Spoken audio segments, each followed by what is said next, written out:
The entire conversation about Israel is being driven by six main claims. Each of the six claims is totally false as a matter of history, of fact, and of law. We know that the people who lived and ruled in the land between the Jordan River and the Mediterranean Sea going back thousands of years were Jews. People in the West just don't know that. They don't understand that. They suffered an act of genocidal terrorism on 7th of October 2023, and yet it is Israel that is accused of genocide simply for responding to that. Israel's war in Gaza is the furthest thing from the definition of genocide. Israel has the lowest militant to civilian kill ratio in world history. If Israel wanted to destroy the entire civilian population of Gaza, they could have done it on October 8th in a moment.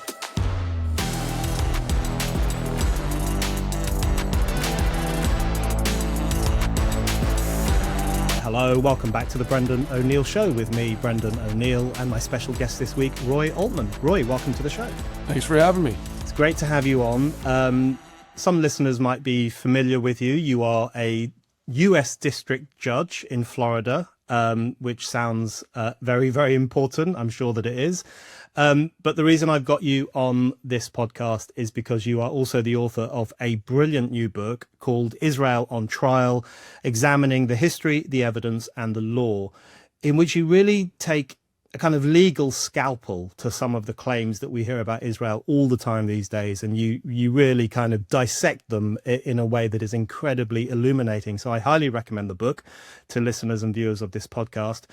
I've got some questions for you about the book, but I thought I'd kick off with a kind of broad question to start with, which is, I mean, the answer's kind of obvious, but what compelled you to write this book now? What was it in the current moment, I guess over the past 3 years, that made you think, right, I need to get this down in writing about why everything that people are saying is wrong? Well, so, I came to this country, the United States, from Venezuela, from Caracas, where I was born. A poor country, a country rife with corruption and where the rule of law really doesn't matter at all, or at least hasn't historically. And we came to America, and my parents always told me that if we worked hard and we treated people with respect, and we followed the law, that we could be or do anything. And that has proven to be true. In fact, one of the great blessings I have as a federal judge is I get to naturalize our newest citizens every few months. Couple hundred of them at a time from all over the world.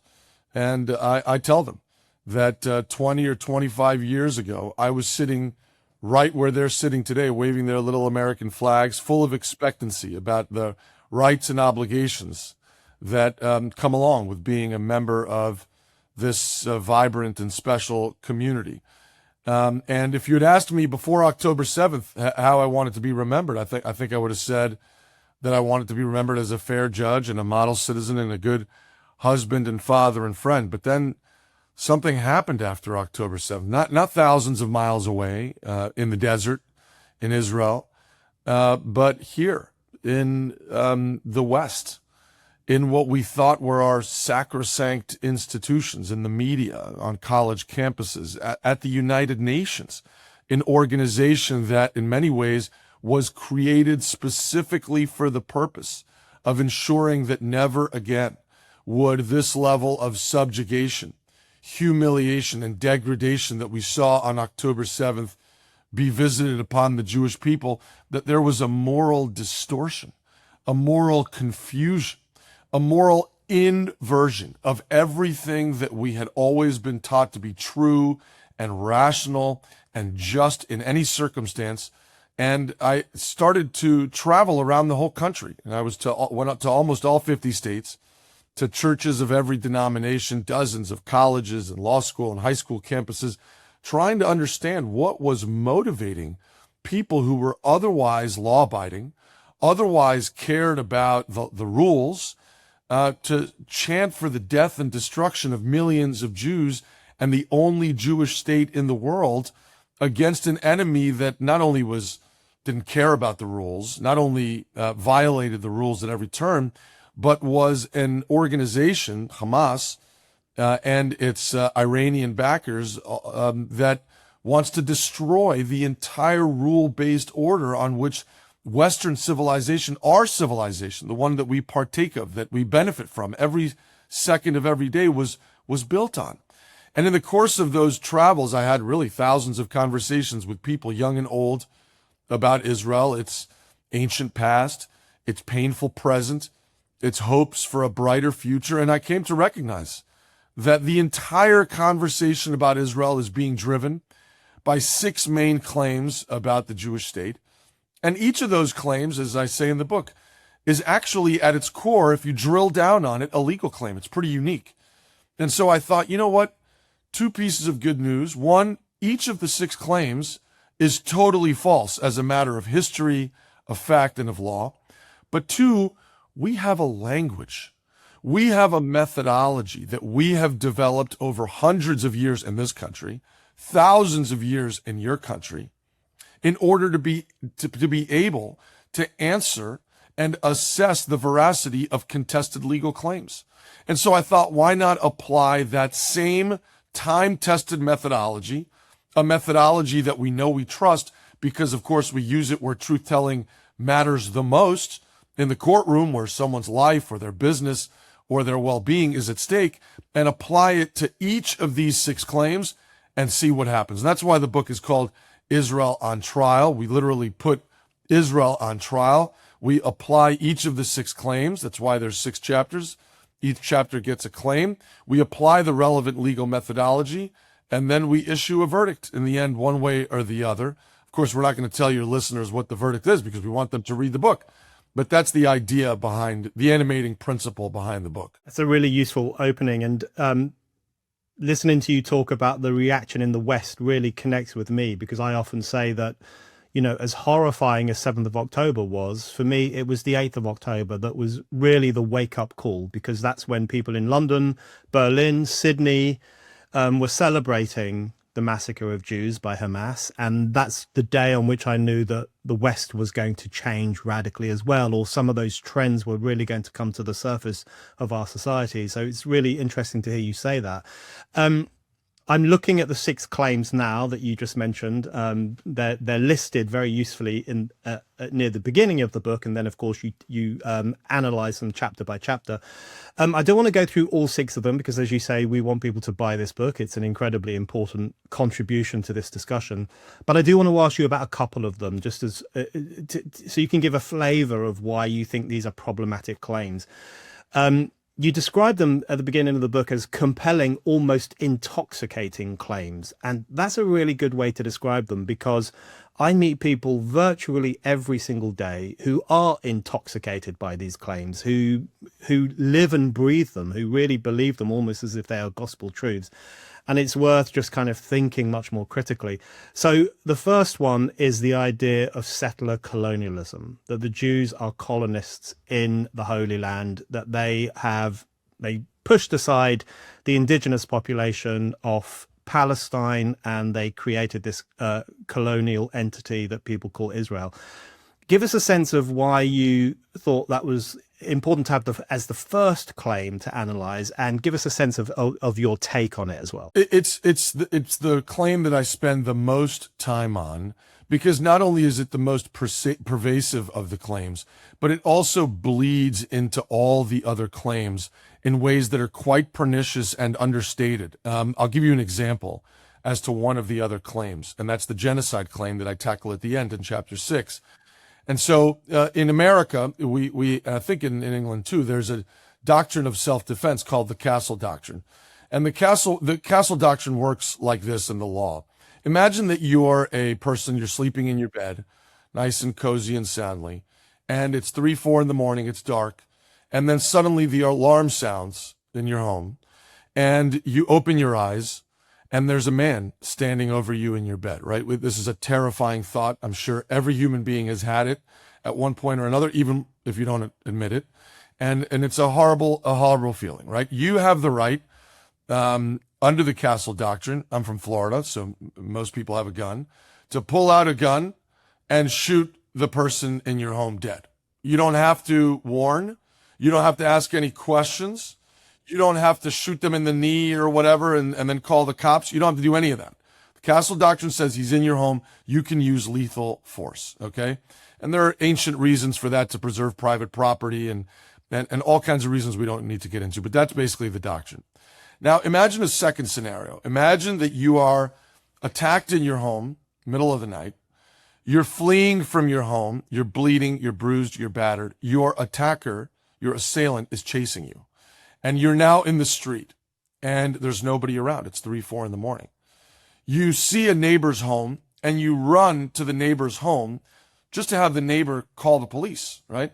So you break into your neighbor's home. You come into his bedroom. It's 3, 4 in the morning. The alarm sounds. Now you see where we are, right? We're at the inverse of the first scenario. You're there for a perfectly good reason. You're trying to get away from an attacker. It doesn't matter. Your neighbor wakes up in the middle of the night. The alarm is sounding, sees you in his home. He can pull out his gun, shoot you dead. No warnings, no questions, no shooting you in the knee, and your family will have no recourse. That's the way the castle doctrine works. In the law, I like to say, people say, oh, the law is so complicated. It's really not. The law is a system of rules that we humans have developed over hundreds, maybe even thousands of years, because they made sense in the most number of circumstances, okay? And to protect the most vital interests. And so this castle doctrine actually is deeply rooted in logic. We won't get into it, but you see how it bleeds into this debate, because you can go to college campus after college campus and you can talk about how Israel's war in Gaza is the furthest thing from the definition of genocide. I'm sure we'll talk about that in a moment. I don't want to steal that chapter's thunder, but in a word, genocide requires the specific intent to destroy all of the people in a particular area, okay? Israel warns the civilians to get out of the killing zone. That's different from any genocide that's ever happened in history and makes it definitionally the opposite of genocide. But when you teach people that, even people who didn't know about that before, they like to change the ground underneath your feet. That's one of the things that happens in these debates. So they say, okay, fine. So maybe it isn't genocide, but you didn't have the right to be there. You were in their home. So no matter what warnings you gave, if one civilian died, it was not appropriate, right? On the other hand, that's how you can get people who are otherwise law-abiding and good and who feel moral and just about their role in society to say that they side with Hamas's killing of babies, women, children in front of their families because of the castle doctrine. You were in their home in the middle of the night. They had the right to kill you, just as you would in the castle doctrine. This is how these normal logical concepts get inverted. It's also why, without going too far into this answer, this first claim is the most pernicious of all. So how do you address it? Well, as with all the claims, as with any legal problem, we start with a definition. And we start with a basic legal rule, which is this: a word or phrase must mean the same thing when it comes to people with an English accent as it does to people with a non-English accent. It has to apply the same way to Jews as to non-Jews, to blacks as to whites. A rule or word must be the same when it comes to every single group in society. That's a basic legal principle. We know what a colonialist is, right? We have examples. And the basic definition of a colonist, there's two main examples. There's the extractive colonialist, who comes and extracts minerals or people or resources for the benefit of the home empire. And then there's the settler colonialist, who comes and displaces the local population, again, for the benefit of the home empire and the foreign population. Both have one key ingredient, usually two key ingredients. One is they have a home empire they're working on behalf of. And second, the foreignness of the colonizing population, right?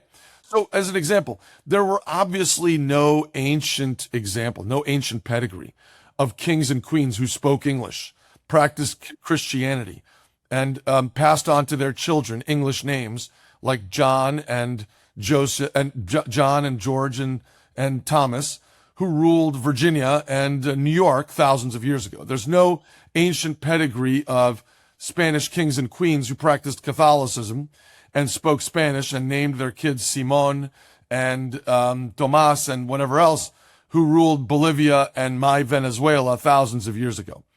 But from three buckets of independent neutral evidence, that's rocks in the ground, I like to call it, words on the page, and blood in the veins, we know that the people who lived and ruled in the land between the Jordan River and the Mediterranean Sea going back thousands of years were Jews who spoke Hebrew, who practiced the Judaic religion, and who passed on to their children and grandchildren the very same names that we still, Jews in the land of Israel, still pass on to their children today, like Benjamin and David and Esther and Moses. And what are those three buckets? Rocks in the ground is archaeological evidence. By the way, this is an amazing week to be talking about this, because Israel just announced the discovery of original wooden beams from the patio of the courtyard of the first temple built in about 1000 BC, destroyed by Nebuchadnezzar II, the Babylonian king, in 586 BC. These charred remains of actual wooden beams from the first temple period were kept and preserved by the plaster that melted off from the walls and enshrined them for all time for 26 centuries. And they were just uncovered and announced, I think yesterday or the day before, a window into ancient Jewish history in the land of Israel. Second, there's words on the page. That's documentary evidence, often from Israel's ancient adversaries. You know, one thing in the law is when a party says something that supports its claim, it's a whole other thing entirely when a party's adversaries support its claim. And here, many of Israel's ancient conquerors, including the Babylonians, the Romans, the Assyrians, and obviously all of the Muslim invaders. Remember, people say the Muslims are the indigenous people of the land. That's preposterous. Muhammad wasn't born until 570 AD.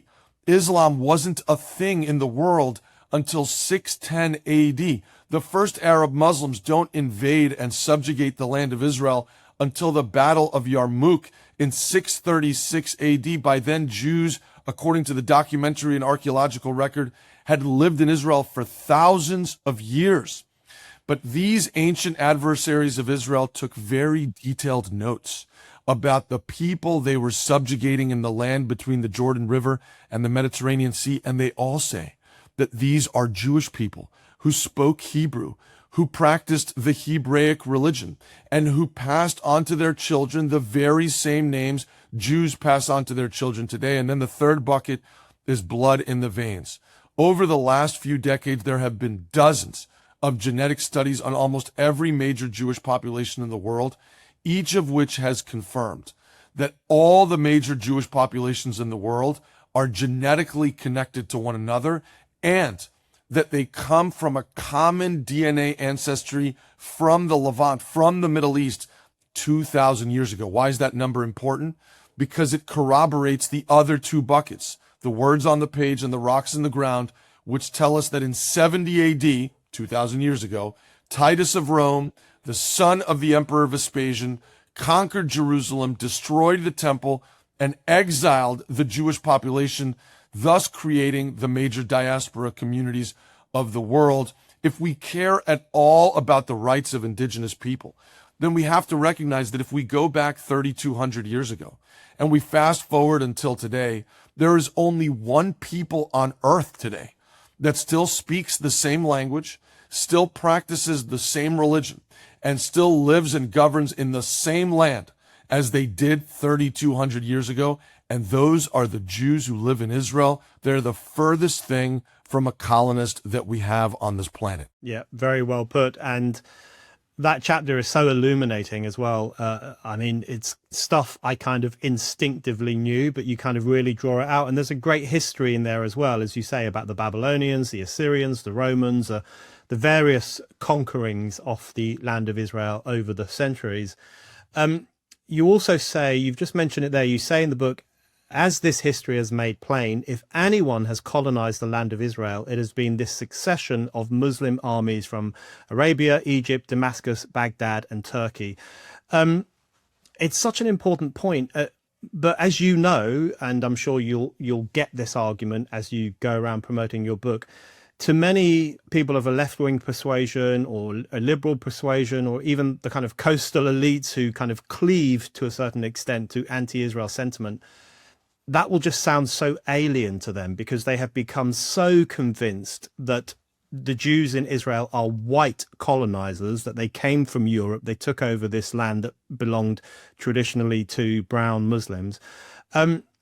What have you found that works in terms of persuading people to rethink that argument? Because it has become such a core tenet of progressive belief, and it is one that, as you've just illustrated there, is not founded in anything like historical fact. What works in terms of trying to dislodge this idea that the Jews are the invaders and the Muslims are their victims? Well, the first thing I'll say about the comment that I think is true, which is that to many people, this notion of Jews being white in Israel and European has become self-evident, is just old Goebbels propaganda doctrine, right? Goebbels was clear that if you tell a lie loud enough and long enough, and people will criticize you at the beginning, right? But if you keep on with the lie, if you stay on the message, he was a genius at this, then over time, people will forget that it was a lie and they'll say, well, I've heard it before. I heard it from this source. I heard it from that source. It becomes credible because you've heard it so many times. It's actually how the human brain processes information. It's a brilliant way of manipulating our psychology. And after it becomes familiar in that way, it gains credibility. And after it gains credibility, it becomes over time self-evident. And that's what we're seeing with a lot of these claims about Israel. The greatest antidote, by the way, is showing people for themselves. You know, I've taken trips of judges from the United States to Israel of all sides of the political aisle. I guess you would say, you know, we don't see ourselves as political judges, but it's true that judges in America were appointed by members of one party or the other. And so people in the media like to say, oh, that person was appointed by President Trump. That person was appointed by President Obama, as if that says everything about us. It really doesn't. But I've taken judges from the entire range of the ideological spectrum to Israel. And I'll never forget, you know, I was with an African-American judge, a black judge, in the Mahane Yehuda market in Jerusalem, where it became evident to him that this stereotype you're talking about is just baloney. There were black soldiers, Ethiopian soldiers. There were brown soldiers, which is the majority of the Jewish population of Israel, Yemenite and Moroccan and Algerian and Libyan and Lebanese and Egyptian. And then there were a couple of white soldiers, Russians and Ashkenazi Jews, all having beers and kissing and dancing and having a great time at this kind of bar slash party that we were walking by. And he looked at me, he said, you know what's just shocked me over the last few days in the city is it's probably the most diverse country I have ever been to in my life. That says a lot for somebody who comes from America. And nobody knows that back home. And by the way, you know, in terms of the data, depending on how you cut it, anywhere between 25 and 40 or so % of Jews in Israel are Ashkenazi, what we would call white or European. However you slice it, it's a minority of the Jewish population of the country.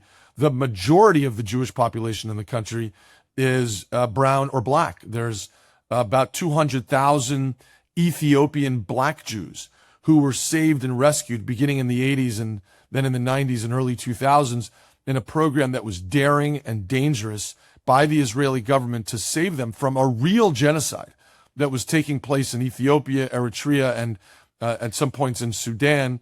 They went at great risk to themselves to bring hundreds of thousands of these people to Israel. Many of these people, by the way, hadn't had proper schooling. They'd never been on an airplane before. Some had never used a toilet. None of them knew any Hebrew other than the Hebrew they used in their prayers because they did pray in Hebrew. And the Israeli government spent hundreds of millions of shekels to fully integrate them into Israeli society. Free education, free language training, cars, apartments. And now if you go to Israel, you'll see them integrated into every echelon of the fabric of Israeli society, in the military, in the universities, in the judiciary, in the hospitals, in ways that really aren't even true of many Western democracies today. So it's kind of ironic for people in the West who have their own racial problems to come and talk to Israel about being a white supremacist state when Israel has done better in just 20 or 30 years of integrating its minority black Jews than many Western countries have done in 200 years.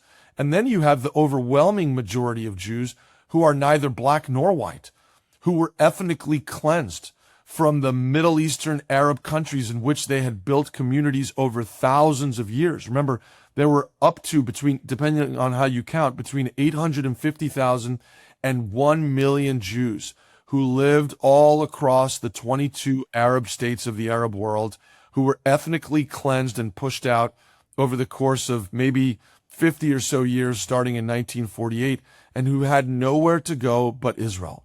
They're now the dominant political, social, and cultural force in the country. All of the best restaurants are Mizrahi, or what you would call Arabic Jewish restaurants. All of the best and most popular food, the movies, the cultural commentary.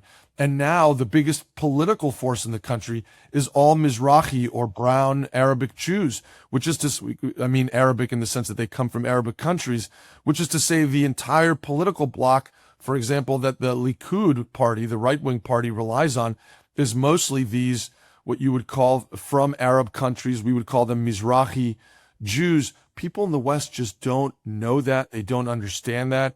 And it's important to show them the truth, because as Goebbels said, if you don't, that lie will become self-evident. Yeah.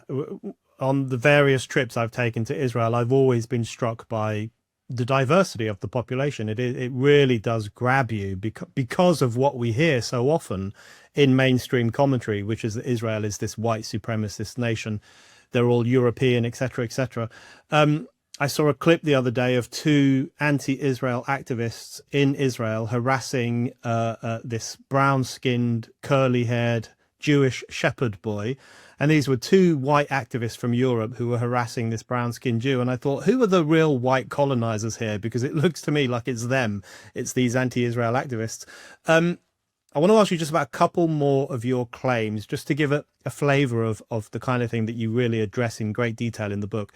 You mentioned there white supremacists, the myth that Israel is a white supremacist nation. In the book, you tie that to the idea that Israel is an apartheid nation. And this is another thing that we hear all the time. I mean, I don't know what it's like in America. I'm sure it's very similar. But in the UK, the word apartheid trips off the tongue of leftists, even of fairly mainstream politicians sometimes. We see it in the mainstream media. It's an apartheid regime. That's what we hear pretty much every day. Why did you think it was important to tackle that claim specifically? And what are some good ways, do you think, for people to really take that apart? Well, the first thing to note, by the way, about each of these claims, and this is one of the surprising sub-themes of the book that I really only recognized as I was researching and writing it, and that is that each of the six claims actually, they don't arrive ex nihilo, as we say in the law. They don't come out of thin air, out of nowhere. Each of the six claims is actually brilliantly calibrated to invert reality, to minimize things that have actually happened to the Jews and make it seem as though the Jews are the ones that are doing that thing to the Arabs. It's kind of like a child's game of, no, I'm not, you are, but in a much more sophisticated and pervasive way. Apartheid is one of the obvious examples of that. We've already talked about colonialism, where there is real colonization going on in the land of Israel. By the way, real colonization all over the Middle East and North Africa. Remember, if anyone's ever heard of the Berbers or the Amazigh people, these are the native indigenous people of North Africa. We know that going all the way back hundreds of years to the people from Europe who interacted with them.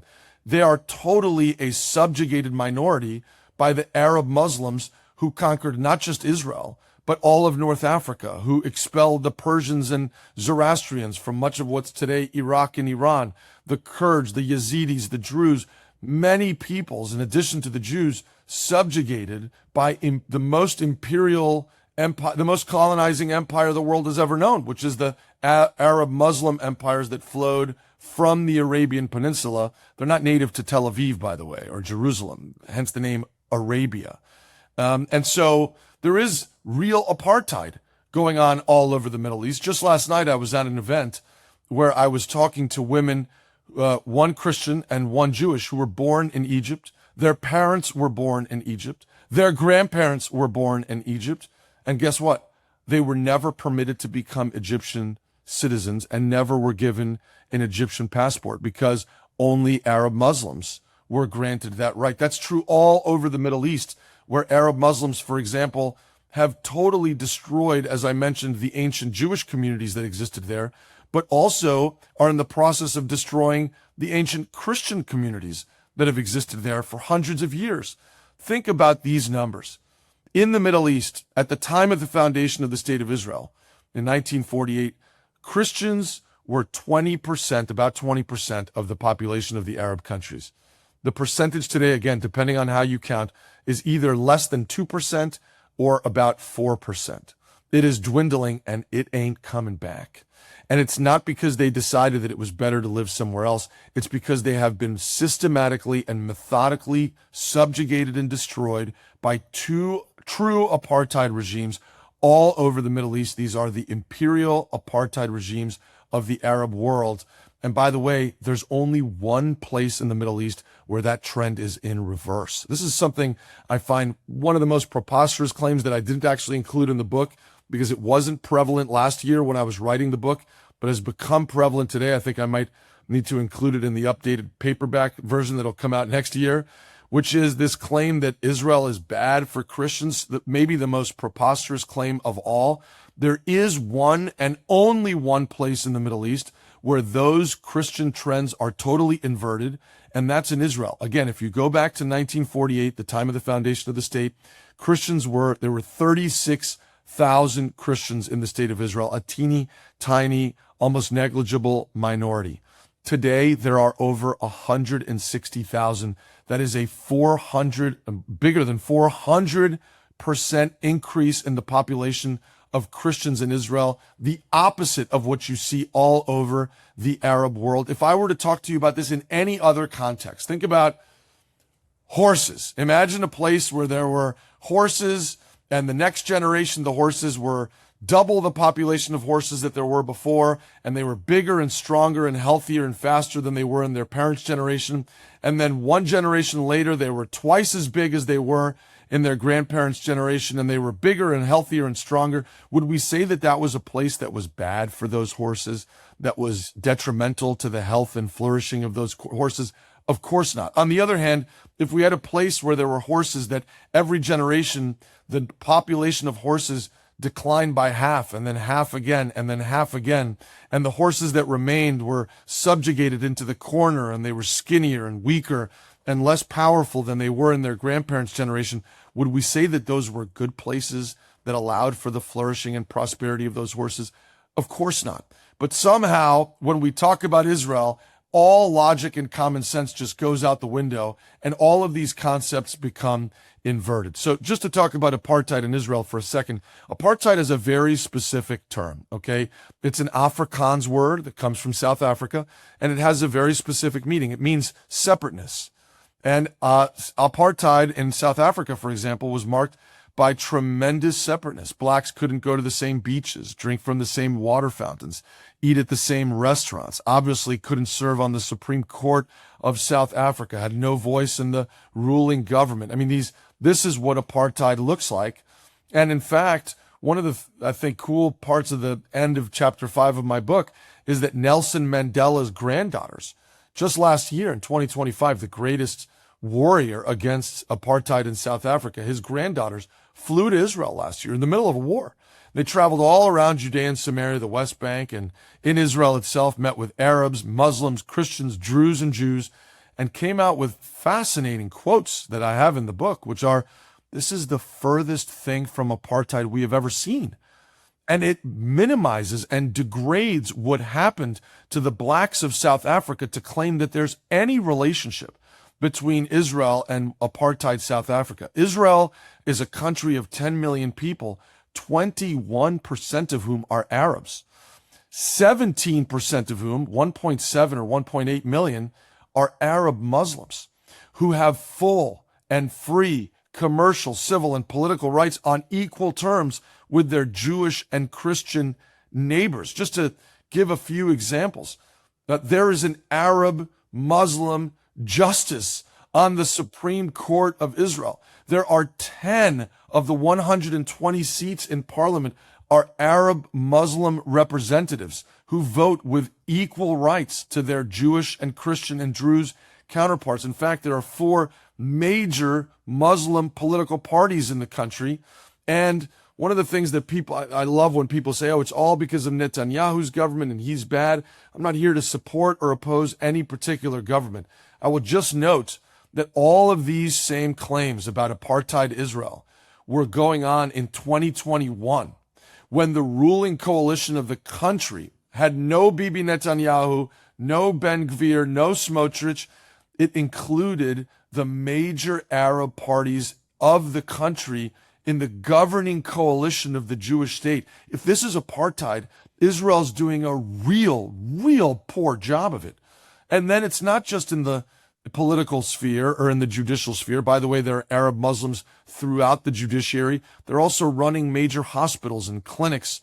They, in fact, if you look at matriculation and graduation rates at Israel's biggest universities, the engines of socioeconomic mobility in any Western democracy, you'll see that, for example, in postgraduate schools like nursing, in dentistry, in medicine, and many others, Arab Muslims are either 27, 30, sometimes 47% of the graduates, even though they're less than 20% of the population as a whole. Why is that? That's because Israel is the opposite of an apartheid state, because Israel is doing everything in its power through, for example, very robust affirmative action programs to lift up its Arab Muslim community.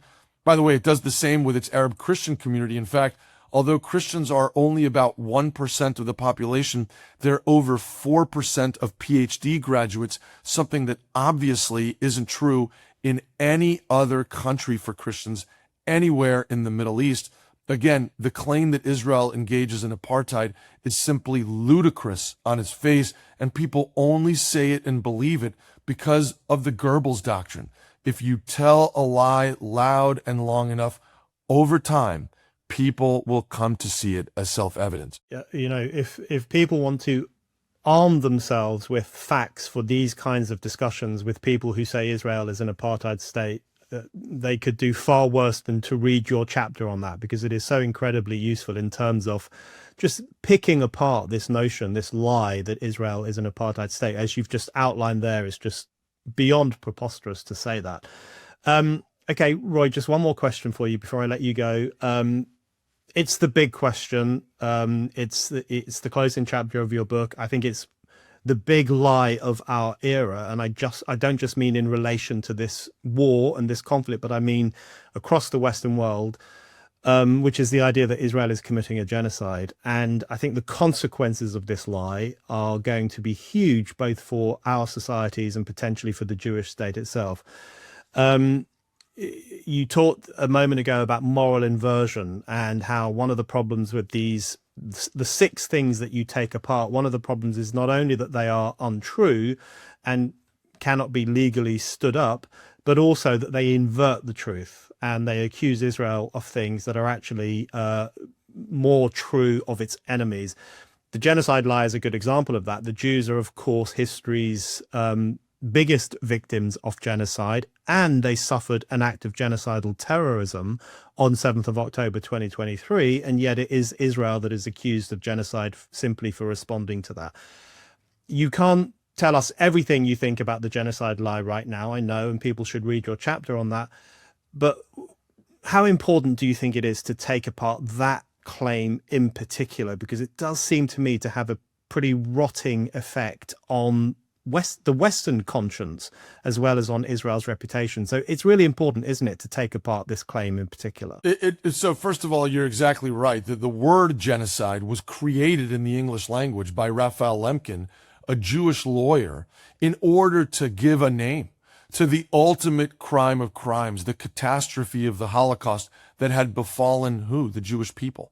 That's why it's no surprise that this is the word that's used to attack the one Jewish state in the world, not just to make that state a pariah state in the world, but also to convince people back home We don't need to study the Holocaust anymore. You don't need to spend money and resources on Holocaust education and literature, the IRA definition of anti-Semitism. It's all bad. Throw it all out with the bathwater, because the Holocaust is no big deal. You see, it happens all the time. It's happening now in Gaza. Of course, that's preposterous.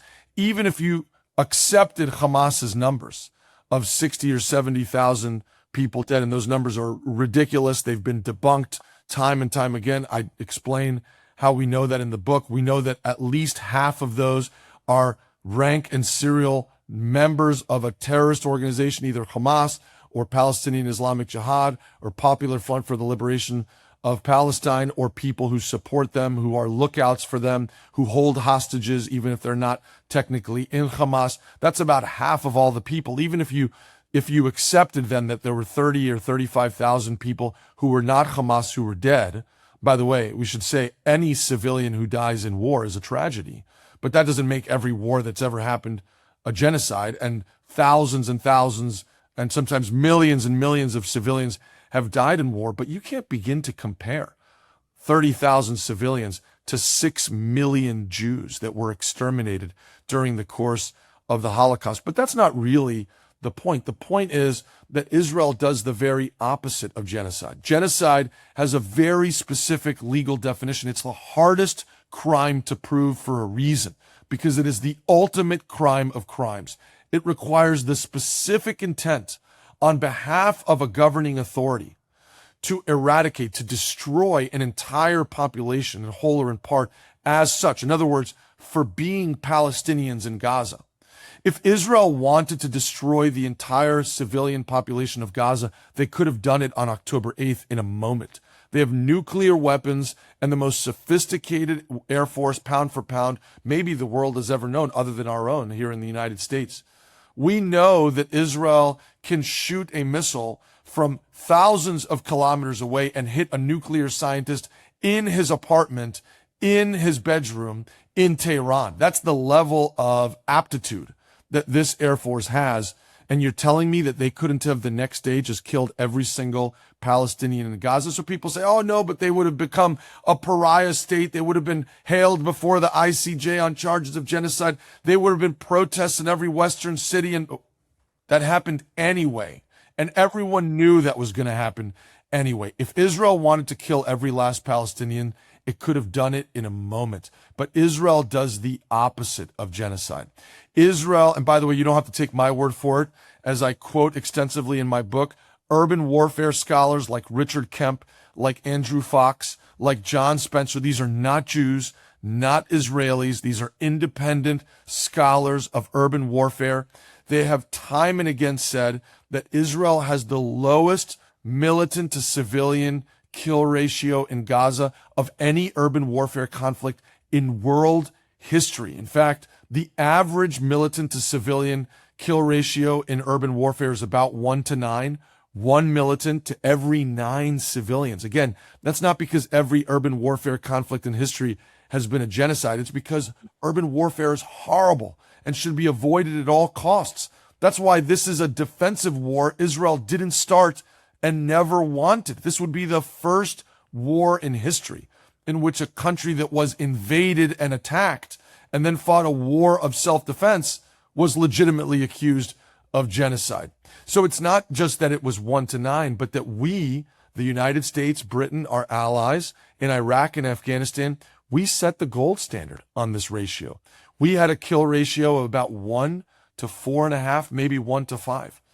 And most urban warfare scholars believed that no Western army would ever be able to meet that gold standard again. Well, Israel and Gaza, even if you believe Hamas's bogus numbers, has a kill ratio, as I mentioned earlier, of about 1 to 1, slashing by more than 75%, even the gold standard of humanity and precision that America and its allies had set in Iraq and Afghanistan. And here's another important factor. Alice Nderitu. Most people don't know that name. I talk about her all the time. Why is she important? She was one of the world's preeminent experts on genocide. She's a Kenyan woman, not a Jew, not married to a Jew, obviously not Israeli. She rose in the ranks of international communities around the world because of her tremendous expertise in this field. And she reached the apogee of this field. She became the United Nations Special Rapporteur on the crime of genocide and the prevention of genocide. She became basically the world's preeminent and most prominent source on whether genocides were happening around the world and how to prevent them. By the way, there are other genocides going on in the world, even though no one seems to care about them, in Sudan, in Syria, in the Congo, and elsewhere. And she was adamant, even though she now says that these interest groups that you're referencing would come to her almost every day and put enormous pressure on her to say that what was happening in Gaza was a genocide. She, this Kenyan woman who rose from the ranks and became the world's preeminent scholar on the question of genocide, was clear and is clear today that there was no genocide in Gaza, that it was the furthest thing from a genocide, that Israel spent tremendous amounts of money and effort and had an entire organization of its government devoted to preserving and protecting the lives of uninvolved Palestinian citizens, that Israel went and vaccinated against polio almost 1.2 million people in Al-Mawasi. That's 2 shots. Israel's not sending an invoice to Hamas saying, hey, please remit payment for those vaccines within 30 days or you're past due. No army in the world has ever provided more food, more fuel, more medicine, more housing to the enemy's civilian population in wartime. And then what did Alice Nderitu get for telling the truth at the United Nations?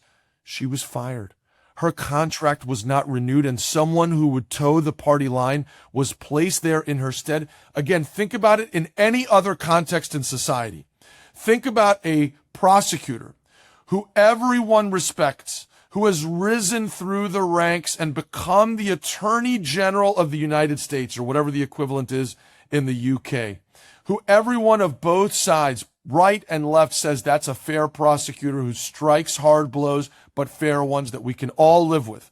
And then a political adversary, an ideological adversary of the ruling party of the president, is in the crosshairs for prosecution, is investigated, and the attorney general comes out and says, no, I have independently reviewed it, and this person, this rival politician, is not guilty of the crimes that you are accusing them of. In fact, it's the opposite. The person has lived a totally spotless and crime-free life.